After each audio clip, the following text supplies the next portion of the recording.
Hydrogen spectrum में कुछ चीजें रह गई हैं, उसको कंप्लीट करेंगे हम और फिर आगे बढ़ेंगे। कुछ चीजों में क्या रह गई हैं?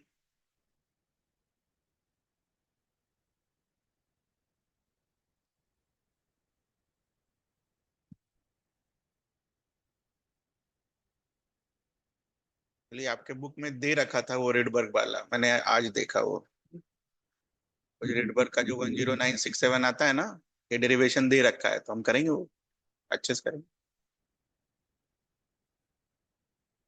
ठीक है। So delta E can be written as this much H C by lambda. अरे यार,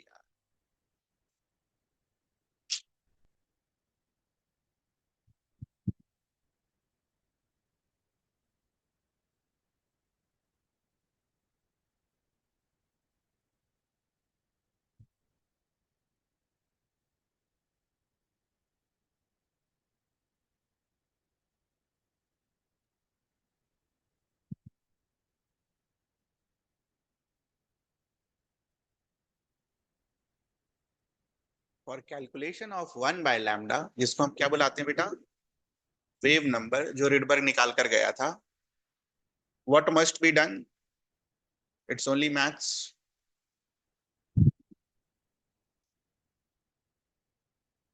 क्या चीज से डिवाइड कर देंगे? h इंटू सी।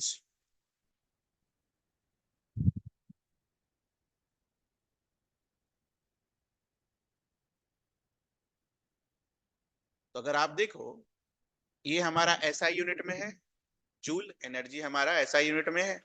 एच और सी को अगर हम एसआई यूनिट में डाल दें,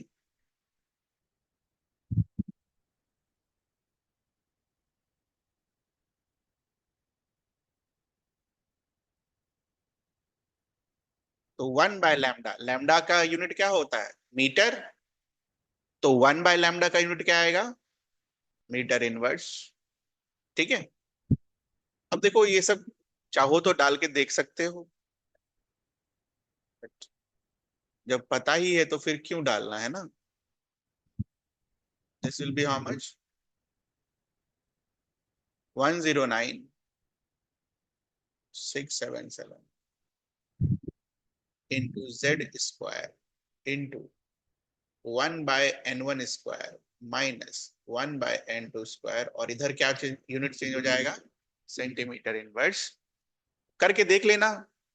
जब तुम इसको निकालोगे ना, तो तुम्हारा आंसर क्या चीज में आएगा? मीटर इनवर्स में आएगा। तो मीटर इनवर्स को लास्ट में सेंटीमीटर इनवर्स में चेंज कर लेना, तो यही आंसर आएगा। ठीक है। तो फालतू उस सब चीज में अब दिमाग नहीं खराब करेंगे। तो ये है तुम्हारा डेरिवेशन। हो जाएगा डेरिवेशन आपसे? हाँ, सभी से हो जाएगा। थोड़ा जगह छोड़ दो, अपने कर लेना। और अगर दिक्कत रहे तो यहाँ है दिया हुआ, क्लास 11 की केमिस्ट्री बुक में यहाँ लिखा हुआ। नहीं आएगा दिक्कत यार, इतना पढ़ लिया, अब क्या दिक्कत आएगा? ठीक है। तो जैसे तुमने अब वेव नंबर का डेरिवेशन करा, वैसे ही फालतू सा डेरिवेशन फ्रीक्वेंसी के लिए भी दे रखा है। क्या है वो डेरिवेशन? कर इसलिए दे रहे हैं ताकि आपको नहीं लगे ना कि कुछ छोड़ दिया मैंने।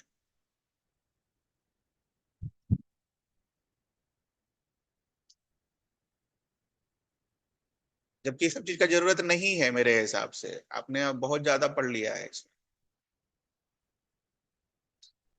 तो बेटा, अगर फ्रीक्वेंसी निकालना रहे तो फ्रीक्वेंसी क्या होता है? What is the definition for frequency? Speed divided by wavelength. उसको फ्रीक्वेंसी बुलाओगे, या इसको एच सी बाय लैम्डा की जगह क्या लिखोगे इस बार? H mu. म्यू निकालने के लिए क्या करना होगा? एच से डिवाइड कर देना होगा।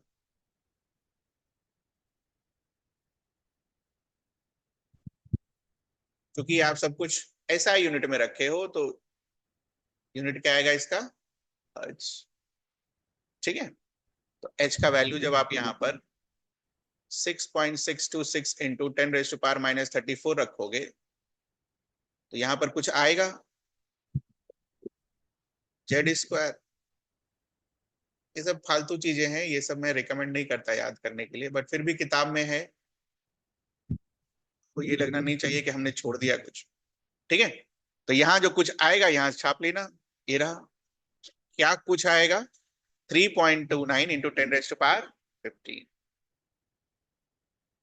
तो ये कम से कम लिख लो। ठीक है, बट बेटा ये सब जरूरत नहीं है, बात मानना मेरी, है ना, ये सब नॉट रिक्वायर्ड। इतना रटोगे तो फिर बाकी आगे ऑर्गेनिक में क्या रटोगे। पूरा दिमाग खाली रखना है ऑर्गेनिक केमिस्ट्री और इनऑर्गेनिक केमिस्ट्री रटने के लिए। ठीक है, जितना कम इधर रटना हो उतना अच्छा है।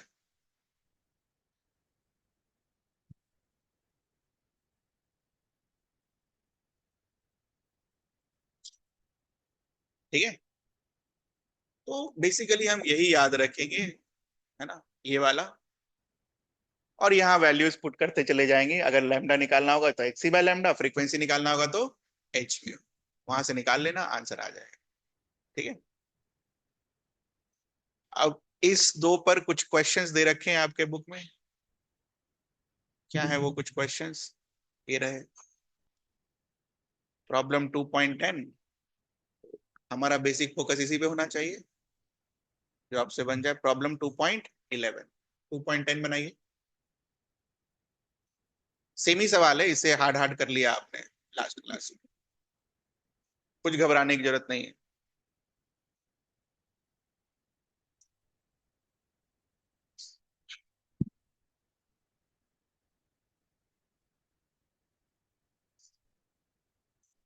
If you want you can use directly use the formula for frequency, जैसा आपको ठीक लगे।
अलग से मांगना पड़ेगा वो कर देगा।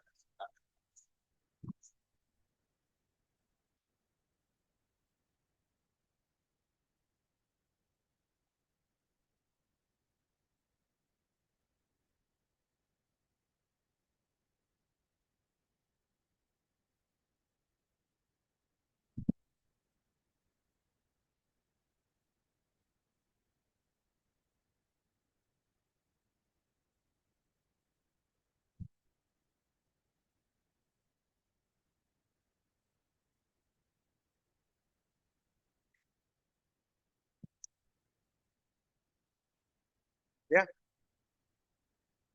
तो ये वाला फॉर्मूला हम लगा सकते हैं। हाइड्रोजन के लिए तो जेड का वैल्यू विल बी 1।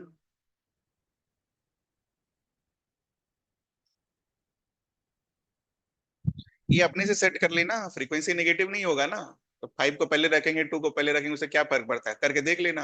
अगर माइनस में आ जाएगा आंसर तो प्लस कर देना उसको, फ्रीक्वेंसी नेगेटिव नहीं होगा ना। ठीक है, this will give you how much, 25 minus 4 21 by 100।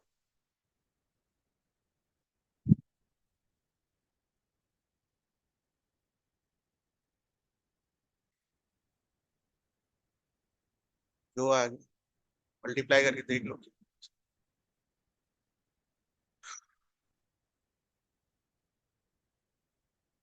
Frequency is this much 6.9। आपका ये आया हो। एनसीईआरटी में गंदा कैलकुलेशन होता है इससे, ठीक है, ध्यान रखना है इसका। इसलिए एनसीईआरटी के कैलकुलेशन से मैं खुद भागता हूँ। वो एकदम रियल लाइफ एग्जांपल दे देता है आपको। 0.7773 है, उतना जरूरत नहीं ना है बेटा। समझ गया बच्चा, उतना काफी है। अच्छा, फ्रीक्वेंसी के बाद वेवलेंथ कैसे निकालेंगे? आसान तरीका क्या होगा? क्योंकि फोटोन का पूछा है, फोटोन की स्पीड कितनी होती है, उससे फ्रीक्वेंसी डिवाइड कर देंगे। आपको क्या मिल जाएगा? लैम्डा। ठीक है। या फिर लैम्डा निकालने के लिए डायरेक्ट तरीका, 5 से 2 का डिफरेंस ईवी में, और उसको क्या करो, 1240 से डिवाइड कर दो 5 से 2 का डिफरेंस एनर्जी का। लैम्डा आपको मिल जाएगा कौन से यूनिट में? नैनोमीटर। और ये हम क्यों यूज कर सकते हैं? क्योंकि ये किसका है? फोटोन का। और फोटोन की स्पीड कितनी होती है? 3 × 10⁸ तो वहां से भी सेम आंसर है, तो जो आपको ठीक लगे। अगर ये एनर्जी स्टेट हमें याद है 5 तक, तो 5 और 2 का डिफरेंस निकाल कर डिवाइड कर देंगे। नेक्स्ट, जल्दी करो इसको।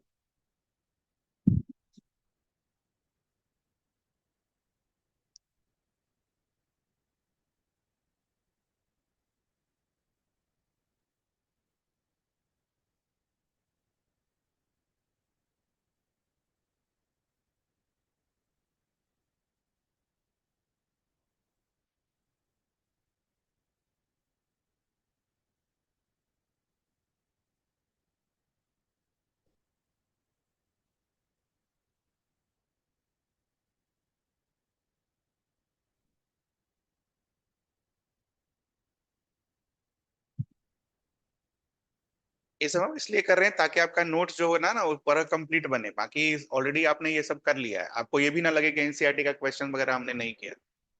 खासकर न्यूमेरिकल प्रॉब्लम तो कर ही लेना है, अभी कर लेना है, बाद में छोड़ छोड़ देंगे।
फर्स्ट ऑर्बिट का मतलब क्या हो गया? एन का वैल्यू 1, और हीलियम प्लस दे रखा है तो जेड का वैल्यू पुट करेंगे, आंसर अपना आ जाएगा। तो अब ईवी पर एटम तो पूछा नहीं है किसमें, हम ईवी में ही जनरली निकाल के देते हैं। अब ये पता नहीं क्या चीज में दिया होगा, जूल उल में होगा तो ठीक, जूल। ठीक है। इसमें कुछ पूछना है आपको इस सवाल में फंडामेंटली, कुछ ऐसा जो जो नहीं आता हो आपको? कर लेंगे हम, ऑलरेडी हमने ये सारा कर चुके हैं। ठीक है। अब इसके आगे तो नोट्स कंप्लीशन के पर्पज से और प्लस थोड़ा सा अच्छा लगने के पर्पज से, wave number is equals to 109677 into Z square into 1/n1 square 1/n2 square centimetre inverse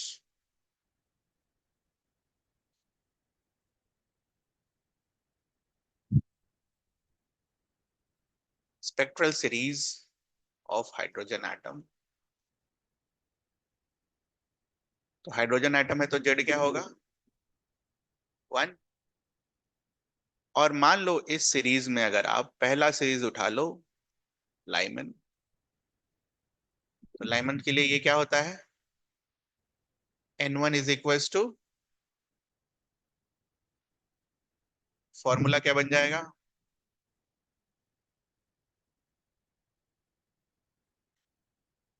Z square will be 1 square gone.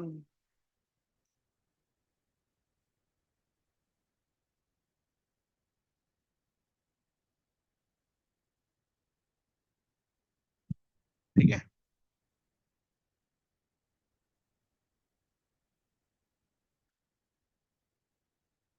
अगर इस सीरीज को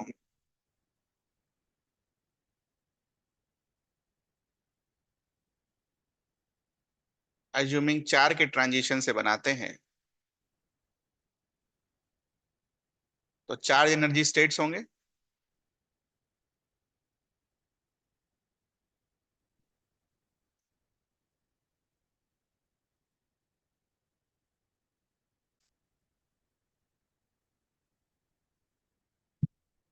this will correspond to,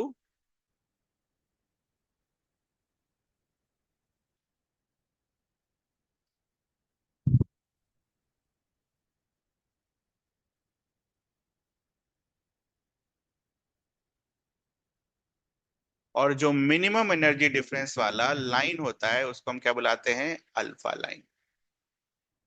alpha क्या था, हाइड्रोजन अल्फा, H अल्फा, एक question था। ठीक है, एक हमने किया था और बुनेत बोला था कि बाद में हम उसको करेंगे। ठीक है, तो मिनिमम एनर्जी स्टेट के ट्रांजिशन को हम क्या बुलाते हैं, alpha line. Minimum energy difference क्यों होगा, ठीक है, क्योंकि इसके ऊपर जाओगे तो N3 का वैल्यू ज्यादा होगा, N1 का वैल्यू, डिफरेंस जब लोगे तो क्या हो जाएगा, ज्यादा डिफरेंस। मिनिमम एनर्जी के डिफरेंस को हम क्या बुलाते हैं, अल्फा लाइन। इसके बाद वाले को क्या बुलाएंगे हम, बीटा लाइन। इसके बाद वाले को क्या बुलाएंगे हम, गामा। इसके बाद वाला अगर होता तो क्या होता, डेल्टा। ऐसे बोलते हैं बस।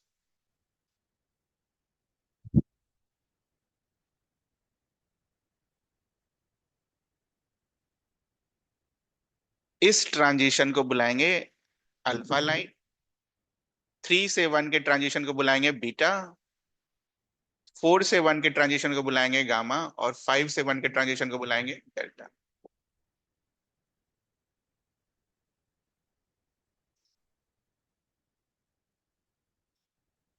कुछ टेक्निकल टर्म्स हैं इसीलिए हम ये लिख रहे हैं।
अच्छा, इन्फिनिटी से 2 से 1 वाला अगर मिनिमम एनर्जी है तो इन्फिनिटी से 1 वाला क्या होगा? Maximum energy. ये सब है ना, आप कर लोगे। मैक्सिमम मिनिमम एनर्जी वाला, ये सब वर्ड्स खाली इंपॉर्टेंट है। अल्फा लाइन क्या बोलते हैं, मान लो एग्जाम में आ गया तो।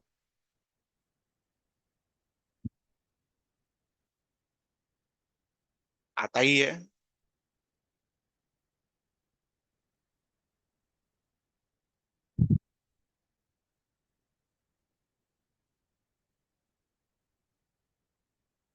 वर्ड याद रख, सीरीज लिमिट।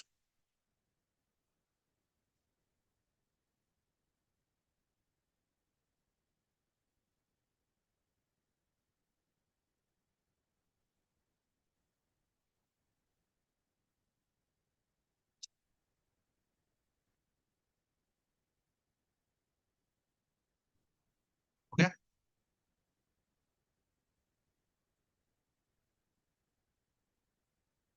कुछ पूछना है आपको इसमें? तो क्या आप खुद से बाल्मर सीरीज का बना सकते हो? एकदम सेम टू सेम डिट्टो। ये यहां से ऐसे लिख के, Balmer n1 will be equals to 2, frequency का नाम फॉर्मूला, उसके बाद अल्फा बीटा गामा, डेल्टा छोड़ देना, लाइंस, अल्फा लाइन क्या होगा, सीरीज लिमिट क्या होगा, ऐसा करके करो। बाल्मर के लिए खुद से करो।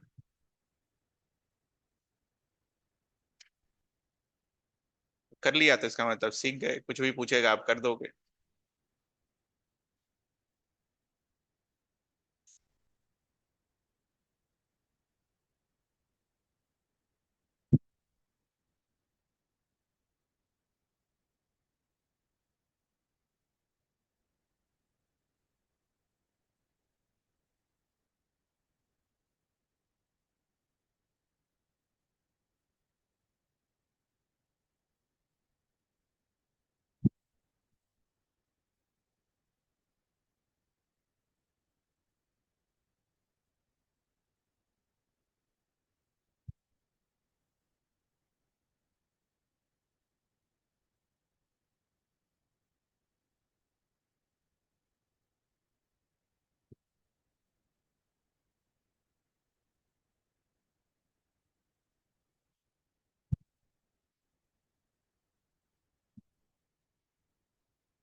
बन गए डायग्राम्स। तो बाल्मर सीरीज का सबसे छोटा वाला एनर्जी ट्रांजिशन कौन सा होगा? 2 तक लेकर आना। अगला ये होगा, उसका अगला ये होगा। इसको क्या बुलाओगे? अल्फा। इसको बीटा, इसको गामा। ठीक है। देखो आपके दिमाग में ये भी ख्याल आएगा, सर ये वाला एनर्जी डिफरेंस तो सबसे छोटा होगा, तो उसको अल्फा क्यों नहीं बुलाया? अरे बाल्मर में 2 तक पहुंचाना होता है। समझ में आ रहा है? बाल्मर में n = 2, ये फिक्स हो गया ना बेटा। तो अगर तुम ये ट्रांजिशन करा दो तो तुम तो 5 से 4 का करा रहे हो।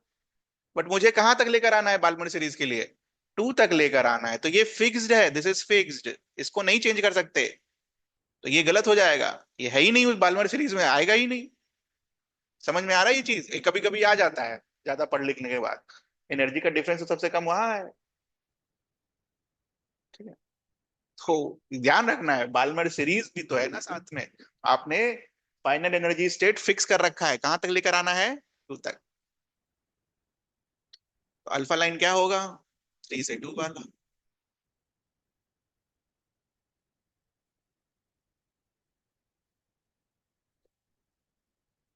और सीरीज लिमिट क्या होगा?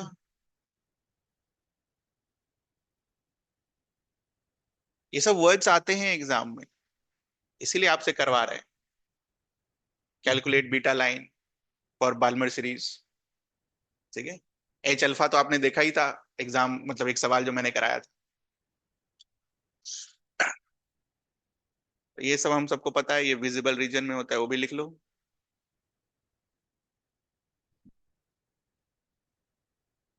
और एक लास्ट कर लेंगे हम।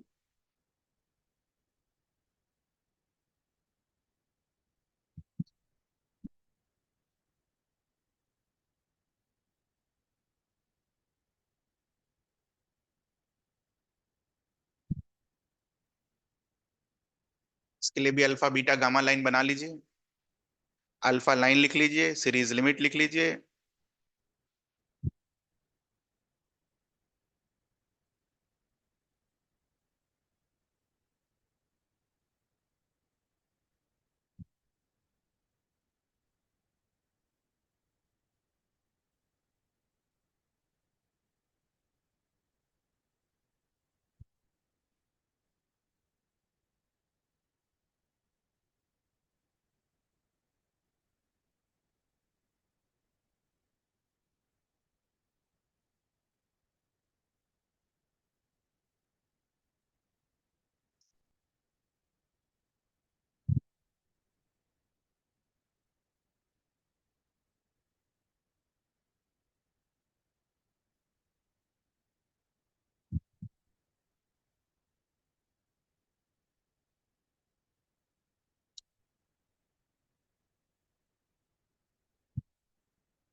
ठीक है।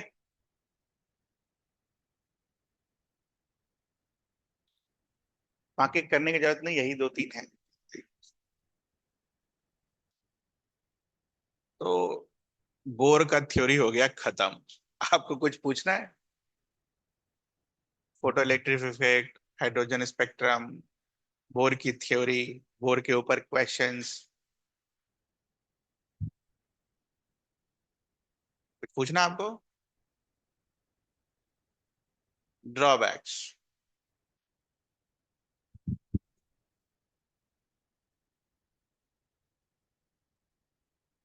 इतना बेचारा मेहनत किया फिर भी ड्रॉबैक्स लिखेंगे हम इसका? क्लास 11 का बुक खोलिए और ड्रॉबैक्स मार्क करते चलिए। रटने ही है। It fails to account for the finer details of the hydrogen atom spectrum observed by using sophisticated spectroscopic technique. Number one.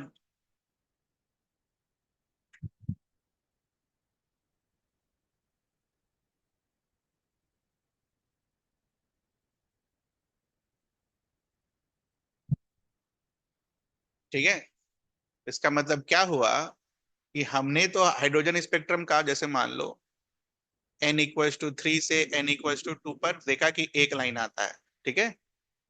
But actual में जब आप हाईली एडवांस इंस्ट्रूमेंट यूज करते हो तो एक लाइन के जगह और फाइन लाइंस आती हैं, तो उसको वो अनेबल है एक्सप्लेन करने में। ठीक है, ये इसका मतलब हुआ। आया ये दिमाग में? Unable to explain this. ये फाइनर लाइंस क्यों आ रही है एक से ज्यादा? सेकेंड,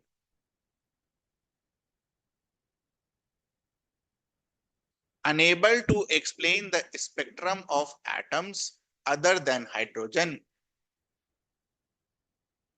ऐसे मान लो हीलियम एटम का बोलेगा तो नहीं कर पाएगा ना, बट हीलियम प्लस का बोलेगा तब कर पाएगा। ये मैंने आप लोग ऑलरेडी लिखा, तो that is second drawback. It is applicable for mono electronic species only.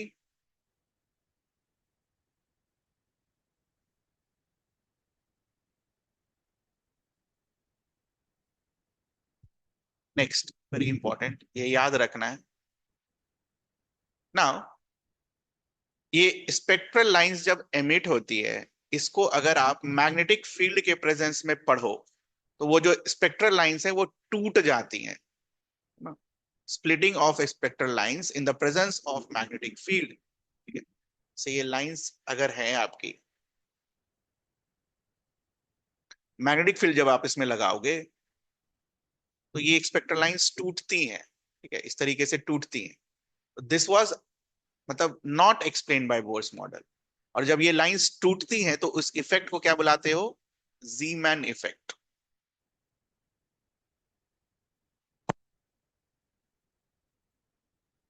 Magnetic field के प्रेजेंस में ये लाइंस टूटती हैं, जीमैन इफेक्ट। उसी तरीके से इलेक्ट्रिक फील्ड के प्रेजेंस में भी ये लाइन टूटती है। तो जब इलेक्ट्रिक फील्ड के प्रेजेंस में लाइन टूटेगी तो उसको क्या बुलाओगे? Stark effect. तो ये दो वर्ड्स याद रखना। What are these? Zeeman effect and Stark effect. Definition ही याद करना है, splitting of spectral lines in the presence of magnetic field, Zeeman.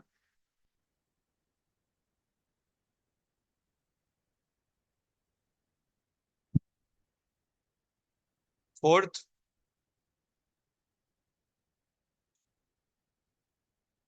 could not explain the ability of atoms to form molecules by chemical bonds.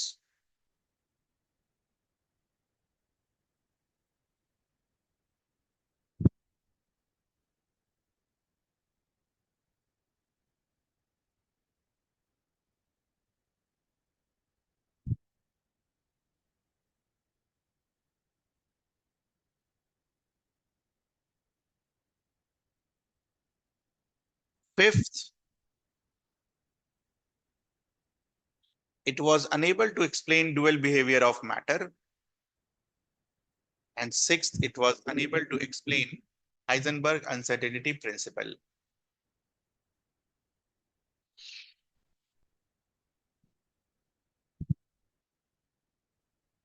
इस क्रम में अगर हम चले, again a very important topic, drawbacks from book.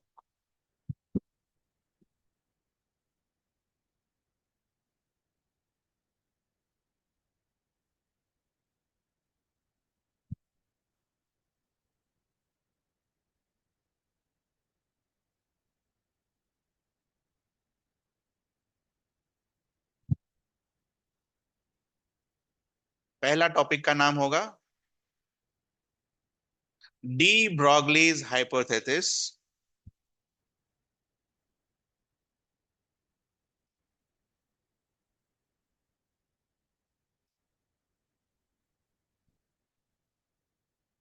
For dual behavior of matter.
मैंने आपको photon की कुछ प्रॉपर्टीज लिखाई थी, मार्क करवाई थी उसमें, याद है आपको?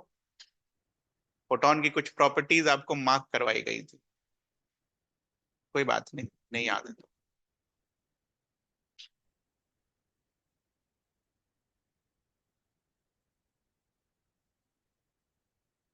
ये पिछले चैप्टर में होगा। हाँ,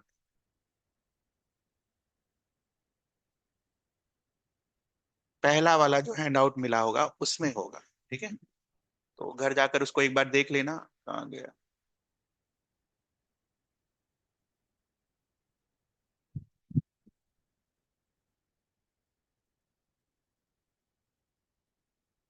ये,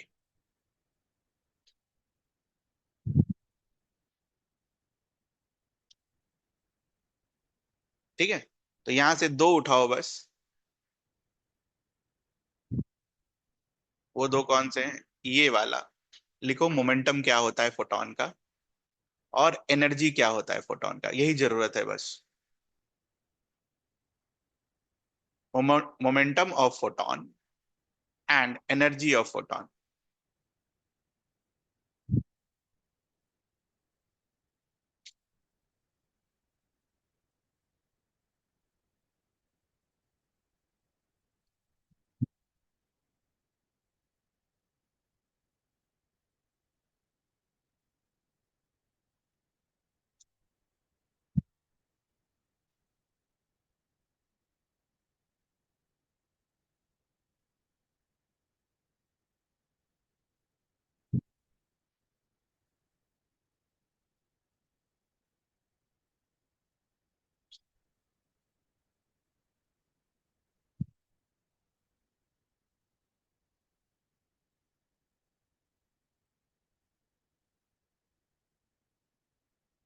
now whenever you talk about momentum, तो मोमेंटम क्या होगा? Mass into velocity. Mass into velocity किसका आता है?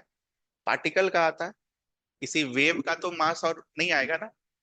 तो मोमेंटम इन mechanics represents particle behaviour, whereas wavelength represents wave nature.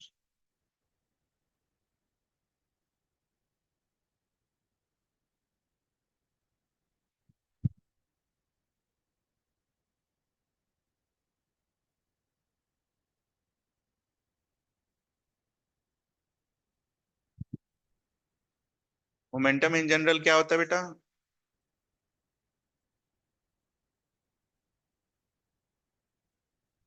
तो अगर तुम फोटोन का मोमेंटम लिखना चाहो,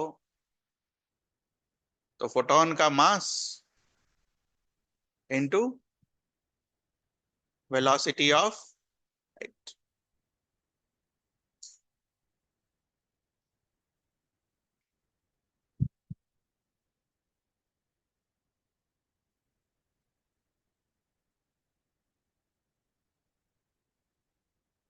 ये भी सही है, ये भी सही।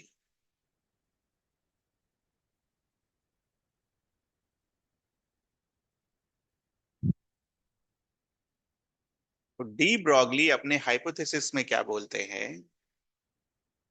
जब फोटोन ऐसा बिहेव कर सकता है, तो नॉर्मल जो मैटर है वो भी ऐसा बिहेव करना चाहिए। नॉर्मल मैटर मतलब मान लो ये पंखा हो गया, या फिर कोई स्टोन को लेकर आप फेंक दो किसी पर्टिकुलर वेलोसिटी से, या फिर इलेक्ट्रॉन को किसी पर्टिकुलर वेलोसिटी से घुमा दो, क्योंकि इलेक्ट्रॉन का मास होता है, इलेक्ट्रॉन का वेलोसिटी भी होता है।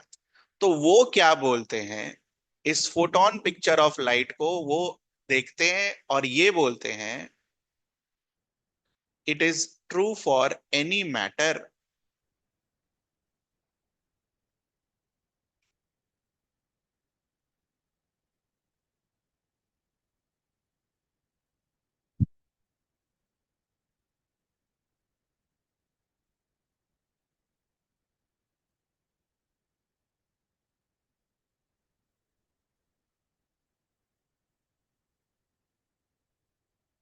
Can be related by this, momentum is equals to h by lambda.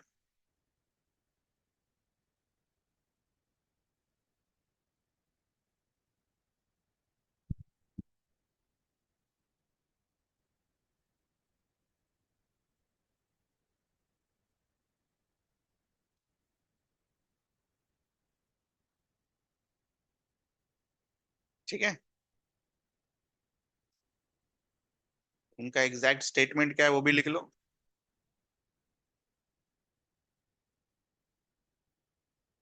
Every matter has dual nature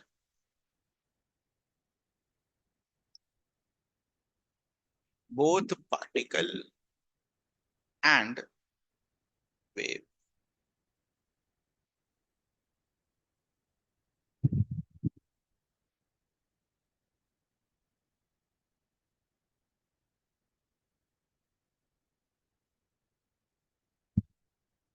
जब नॉर्मल मैटर के लिए आप ये फॉर्मूला यूज करोगे तो एच का वैल्यू तो वही रहेगा। एच का वैल्यू यूनिट क्या लोगे, जूल सेकेंड। इसका यूनिट क्या लोगे, मीटर। इसका यूनिट क्या आएगा, केजी मीटर पर सेकेंड। इसके बाद जब आप इसको ऐसे भी लिखोगे, अब नॉर्मल मैटर का जो स्पीड होगा, जैसे मान लो हम ही दौड़ रहे हैं, तो हमारी स्पीड लाइट के बराबर तो नहीं होगी ना। तो हम जो स्पीड लेंगे वो एक नॉर्मल स्पीड लेंगे, और नॉर्मल स्पीड को हम क्या चीज से रिप्रेजेंट करते हैं, वी से। तो mass will be taken in KG and V will be taken in metre per second. अभी आपको समझ में आएगा ये, आप टेंशन मत लीजिए, आप लिखिए बस।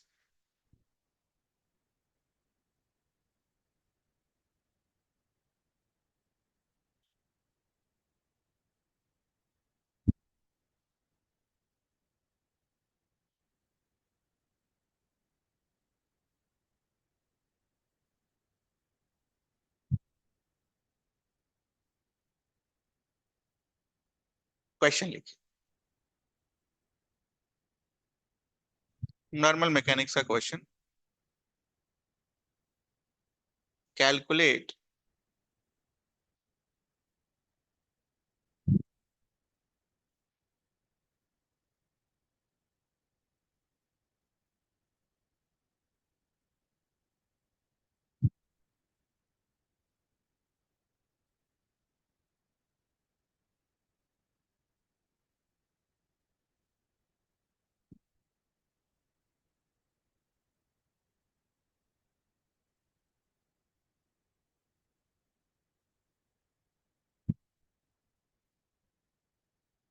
calculate the momentum associated with mass of 0.1 kg moving at speed of 100 meter per second.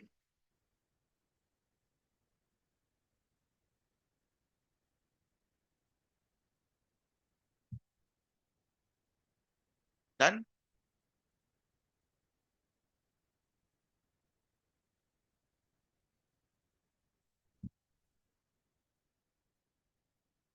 क्या आएगा, 10।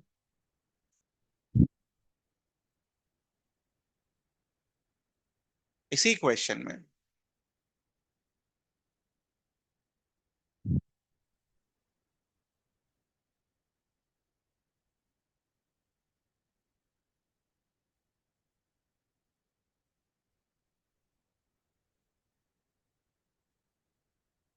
also calculate wavelength associated with it.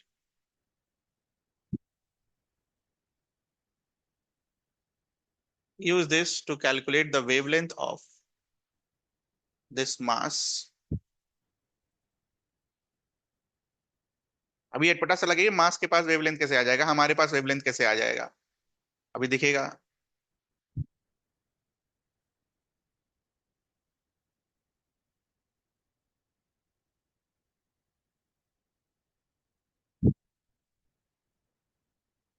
Momentum कितना आया,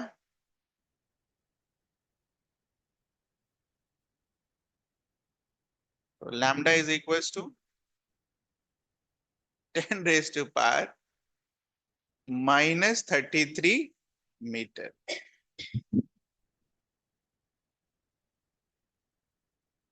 तो इतना छोटा वेवलेंथ आता है कि ये ऑब्जर्व भी नहीं कर पाते हैं।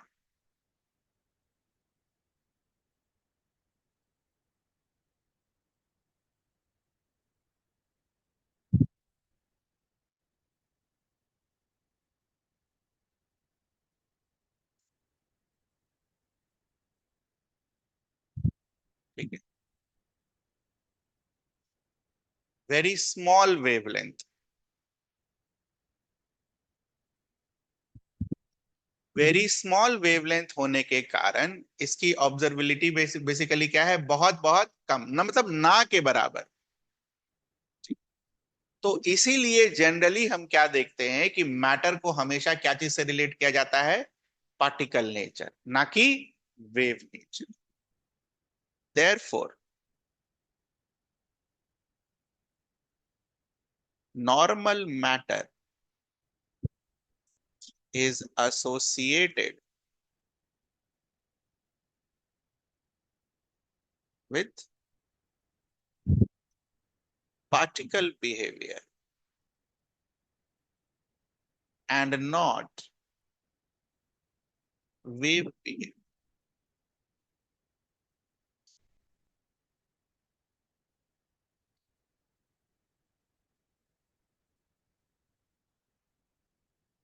ठीक है,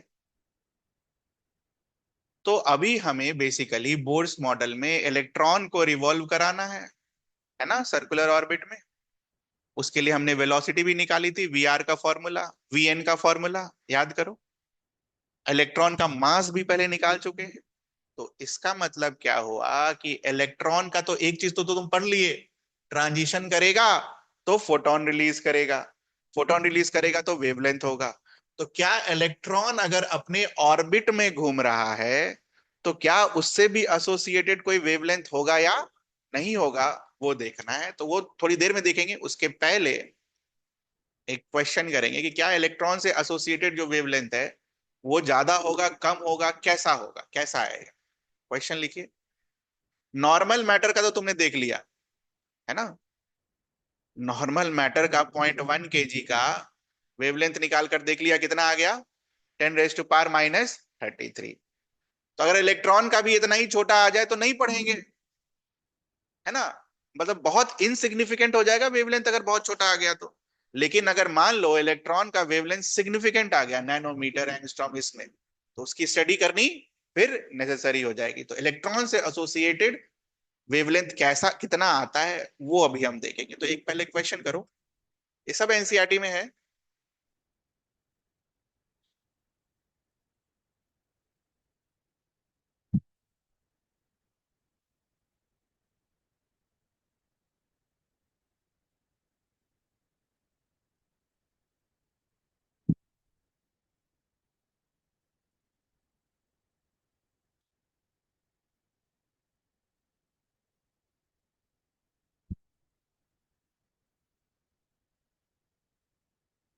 चलो,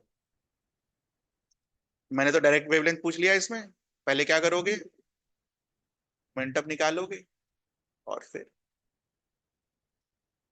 वेवलेंथ निकालोगे, डू इट।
एक डिवीजन करो इसको, 9 से डिवाइड कर लो, 6.6।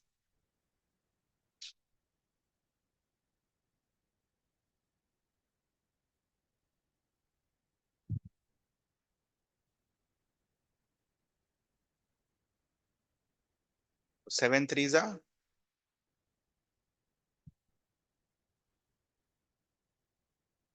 21, 10, 3 3 जा 9, 3 3 जा 9, लगभग इतना, 0.733। थोड़ा सा कम कर लेते, 9.1 था तो 0.73 कर लेते।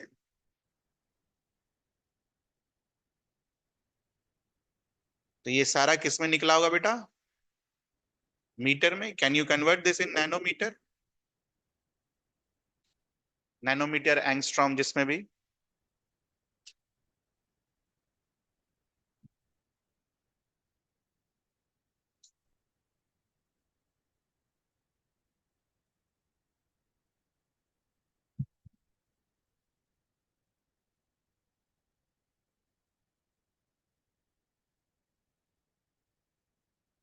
इतना तो विजिबल लाइट का वेवलेंथ होता है, जिसको हम क्या करते हैं, स्टडी करते, है ना।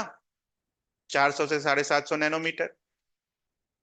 इसका मतलब इलेक्ट्रॉन से एसोसिएटेड वेवलेंथ को हमें स्टडी करना चाहिए, लेकिन नॉर्मल मैटर से, जिसका मास बहुत ज्यादा होता है, उससे वेवलेंथ आप एसोसिएट करके कुछ ज्यादा एक्सपेरिमेंट नहीं कर पाओगे। ठीक है, तो कंक्लूजन लिख लेंगे हम ये दो क्वेश्चन का। बुक भी ऐसे ही समझाया बेटा, है ना।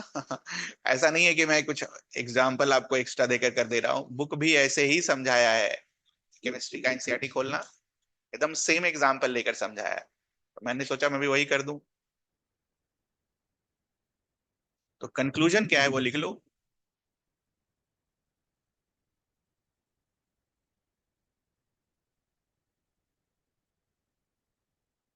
Object can be of two types.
दूसरा वाला खुद से कंप्लीट कर लो। Wave nature is non significant, होता है बट सिग्निफिकेंट नहीं होता। ये मत लिखना कि वेव नेचर नहीं होता है। Non significant, insignificant.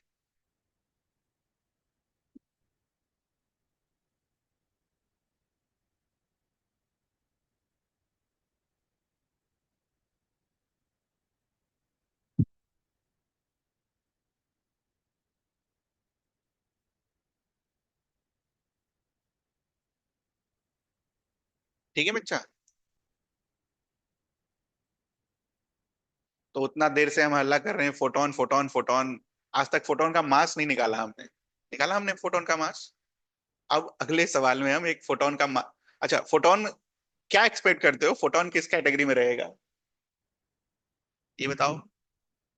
फोटोन को अगर आपको रखना पड़े तो किस में रखोगे, माइक्रोस्कोपिक या मैक्रोस्कोपिक में? फोटोन का कितना सारा वेवलेंथ निकाला हमने। अगर वेवलेंथ है तो किस में होगा, उसका मास कैसा आना चाहिए, बहुत छोटा। देखो छोटा आता है कि नहीं। ये तीनों सवाल आपके एनसीईआरटी में दे रखा है, पहला दूसरा जो कराया और ये थर्ड वाला।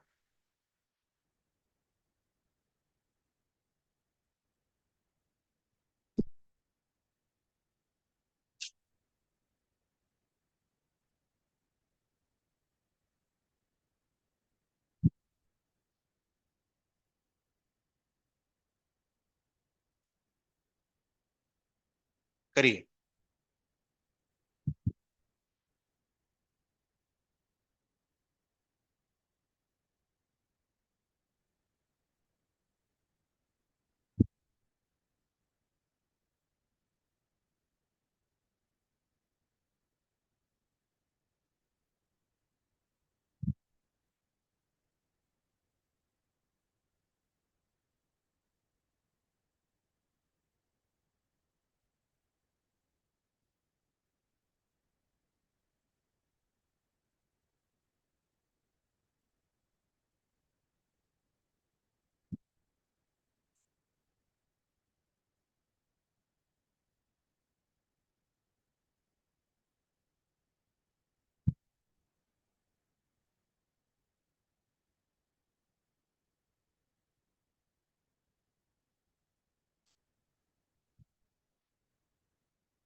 ध्यान रहे, फोटॉन के केस में कोई आपको स्पीड नहीं देगा लिख कर।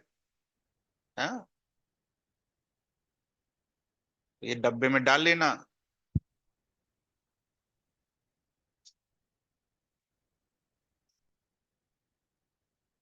जरूर डब्बे में डालना, नहीं तो फंस जाओगे। फोटॉन मतलब लाइट, और लाइट की स्पीड क्या होती है? 3 × 10⁸ 8 मीटर पर सेकेंड।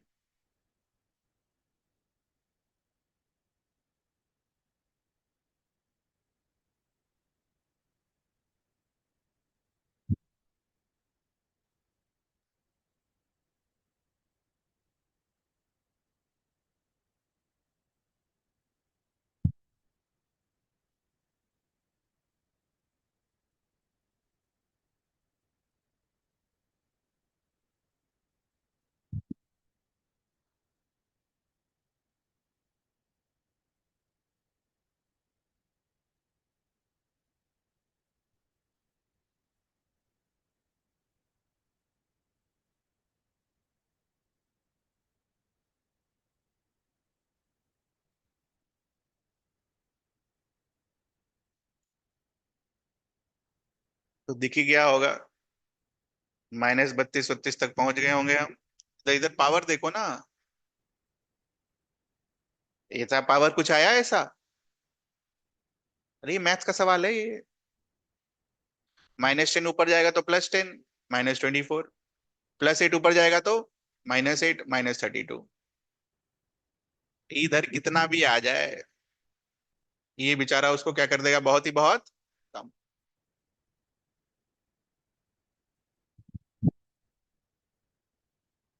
कैलकुलेशन तो कर ही लेंगे हम।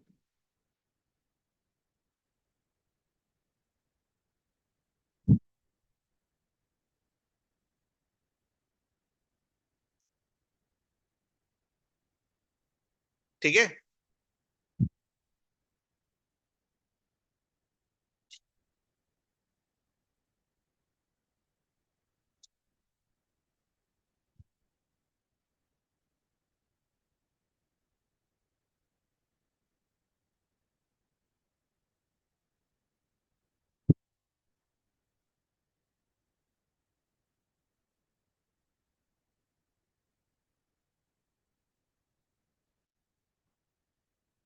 यहां तक तो हमने कर लिया।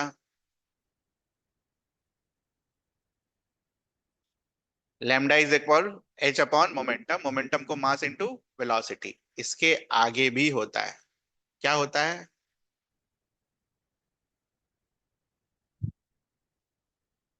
Kinetic energy is equal to K ही लिखेंगे इसको।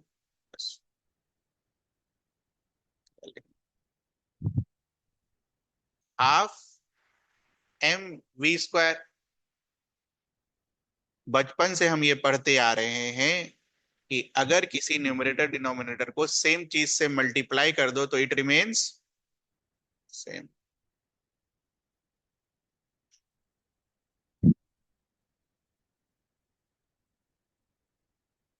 एम स्क्वायर वी स्क्वायर, ये क्या लिखा हुआ है?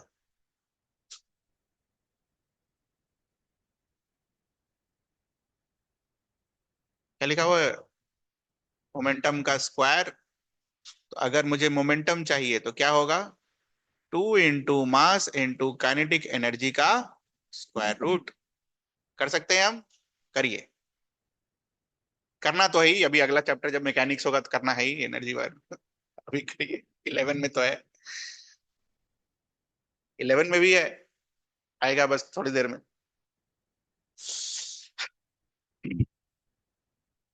फोर्स के बाद आ जाएगा ये भी।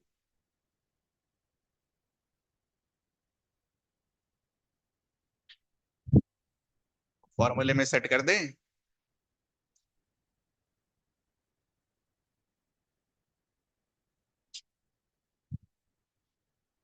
और आपको यकीन नहीं होगा कि मैक्सिमम टाइम यही वाला यूज होता है। पी की जगह क्या लिखो बेटा?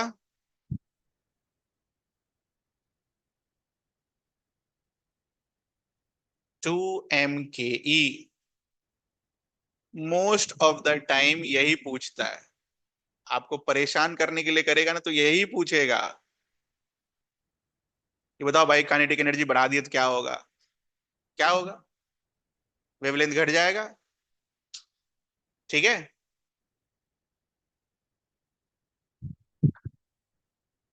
और एक, ये तो हमने करा था, इसमें आपको नहीं होना चाहिए। Kinetic energy for charge particle कैसे लिखते हो? क्यूवी। तो ये क्यू क्या होता है? चार्ज। और ये क्या होता है? पोटेंशियल डिफरेंस या पोटेंशियल डिफरेंस। क्या हम लोग इन्फिनिटी पर पोटेंशियल को जीरो मानते हैं, तो पोटेंशियल डिफरेंस क्या आ जाता है? एग्जैक्टली पोटेंशियल के बराबर। चलो रखो वहां पर काइनेटिक एनर्जी की जगह क्यूवी।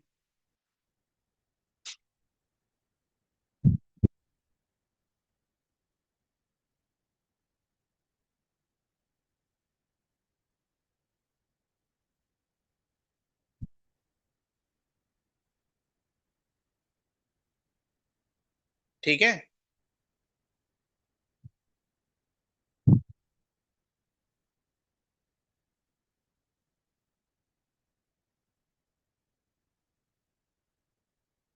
तो अगर मान लो इफ,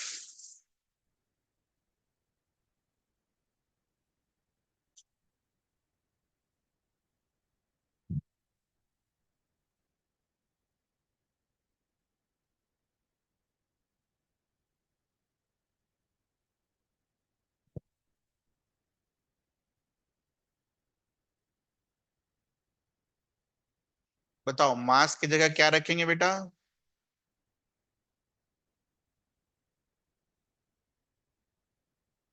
ठीक। ऐसा कोई दिक्कत? चार्ज की जगह क्या रखेंगे? और वोल्टेज तो दिया हुआ होगा। Can you simplify this? 9.1 को 9 ले लेना।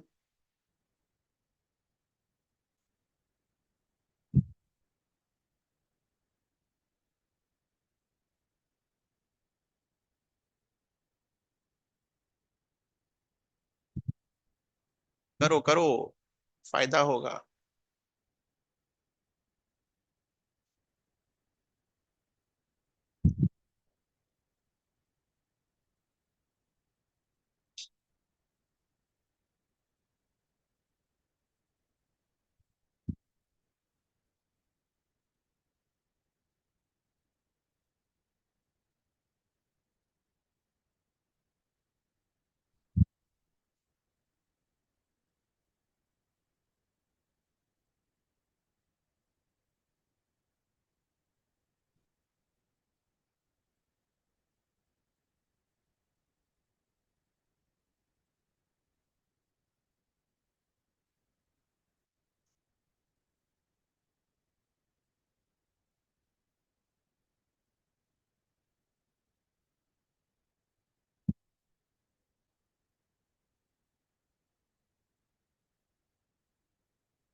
हो गया। h की जगह क्या रखेंगे?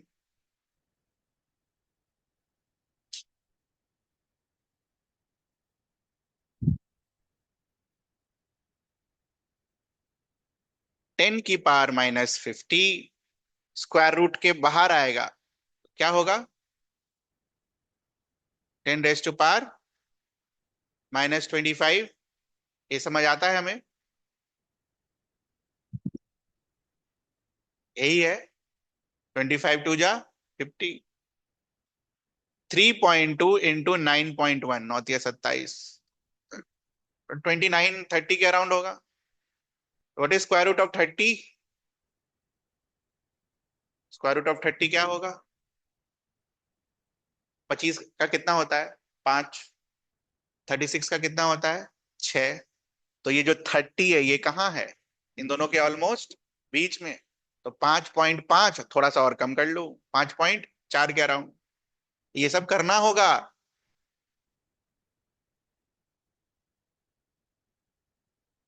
आप 5.5 भी रख सकते हो, कोई दिक्कत नहीं है, लेकिन ये सब करना होगा।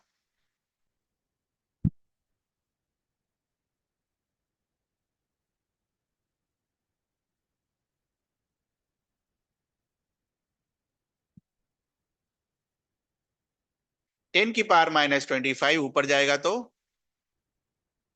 10 की पावर -9।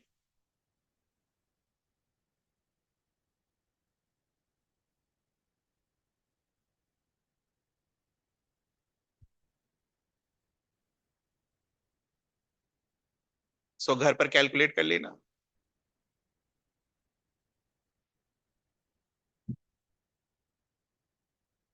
कितना आता है? ये भी सड़ा सा फॉर्मूला सिखाया जाता है, तो मुझे नहीं लगता इस सब का जरूरत है ना। ठीक है।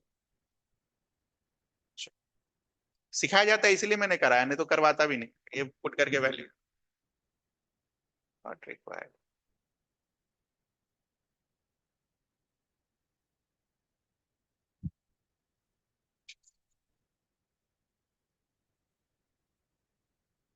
तो काम की बात बताओ, ये कर लोगे? तो अगर पोटेंशियल बढ़ा दिया जाए तो वेवलेंथ क्या होगा? घट जाएगा। इलेक्ट्रॉन की जगह कोई ऐसा चार्ज ले लो जिसका चार्ज ज्यादा हो इलेक्ट्रॉन से, तो वेवलेंथ क्या होगा? घट जाएगा। कोई ऐसा पार्टिकल ले लो जिसका इलेक्ट्रॉन से मास ज्यादा हो, तो वेवलेंथ क्या होगा? घट जाएगा। तो कंपेयर कर लेंगे हम। ये कम ज्यादा ही आएगा बेटा सवाल, इसमें कैलकुलेशन वैल्कुलेशन बहुत कम चांस है कि आए आपको। कम ज्यादा कर लोगे, कंपेयर कर लोगे, अगर दो पार्टिकल दे दिया, हाँ, तो एक क्वेश्चन लिख लो। अच्छा, ये जो वेवलेंथ आता है ना, ये फॉर्मूला किसने दिया था? डी ब्रॉगली ने। This wavelength is also known as de Broglie wavelength. तो क्वेश्चन में कभी लिखा होता है कैलकुलेट डी ब्रॉगली वेवलेंथ, तो परेशान नहीं होना है, यही यूज करना है। हाँ, लिख लो एक जगह पर कहीं पर। जिसने दिया, अभी खत्म नहीं हुआ इनका। हाइपोथेसिस तो पढ़ा ही नहीं हमने अभी पूरा, आधा है। D Broglie wavelength.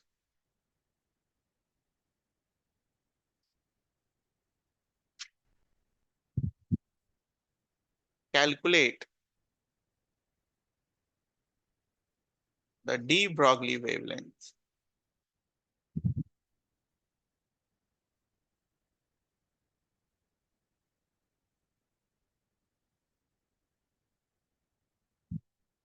Ratio.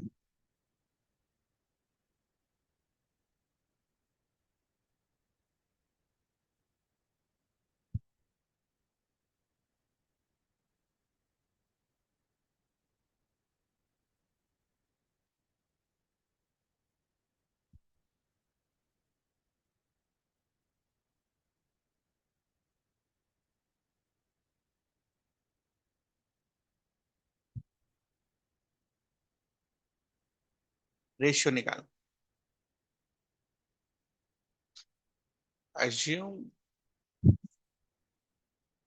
they are accelerated by same potential difference. कौन सा वाला फॉर्मूला यूज करोगे, पहला दूसरा तीसरा? तीसरा। ठीक है। अच्छा, ये पहला सवाल। assume they have same kinetic energy। वही सवाल दूसरे तरीके से, कौन सा यूज करोगे? हाँ, दूसरा वाला। समझ में आ रहा है कैसे सवाल पूछता है? ऐसे ही सवाल पूछता है। ठीक है, तो दो सवाल हैं, इसको प्लीज करके आना ढंग से, रेशियो बताना आप। ठीक है, चलो डन, जा सकते हो आप।